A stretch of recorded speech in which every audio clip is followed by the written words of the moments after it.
بسم الله الرحمن الرحيم إن الذين قالوا ربنا الله ثم استقاموا تتنزل عليهم الملائكة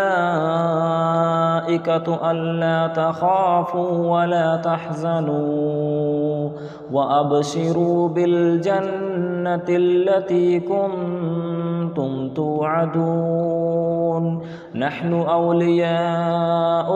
في الحياة الدنيا وفي الآخرة ولكم فيها ما تشتهي أنفسكم ولكم فيها ما تدعون نزلا من غفور رحيم ومن أحسن قولا ممن دعا إلى الله وعمل صالحا وقال إنني من المسلمين ولا تستوي الحسنة ولا السيئة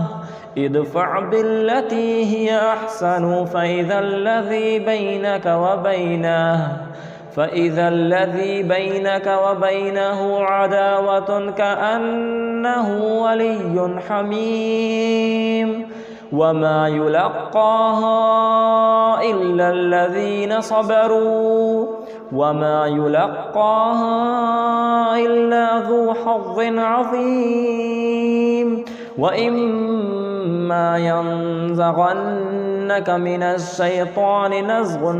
فاستعذ بالله إنه هو السميع العليم ومن آياته الليل والنهار والشمس والقمر لا تسجدوا للشمس ولا للقمر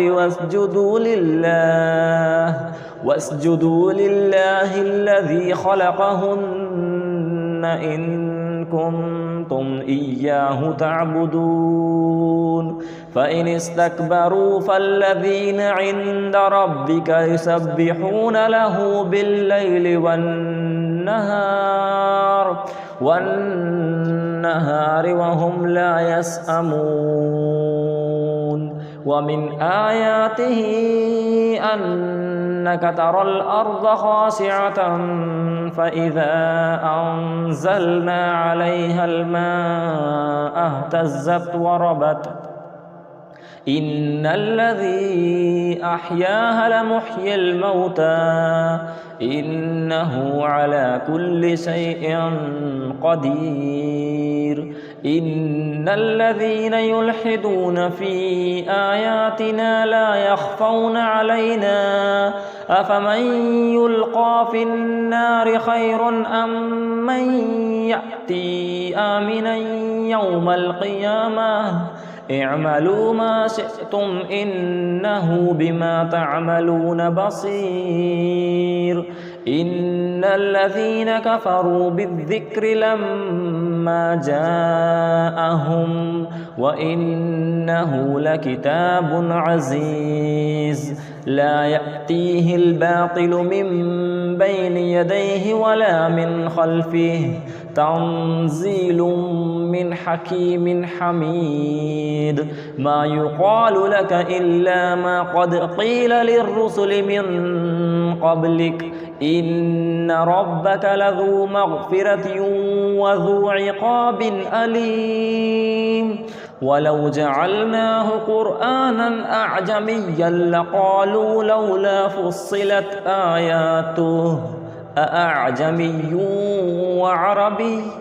قل هو للذين آمنوا هدى وشفاء والذين لا يؤمنون في آذانهم وقر وهو عليهم عمى أولئك ينادون من مكان بعيد ولقد آتينا موسى الكتاب فاختلف فيه ولولا كلمة سبقت من ربك لقضي بينهم وإنهم لفي شك منه مريب من عمل صالحا فلنفسه ومن أساء فعليها وما ربك بظلام للعبيد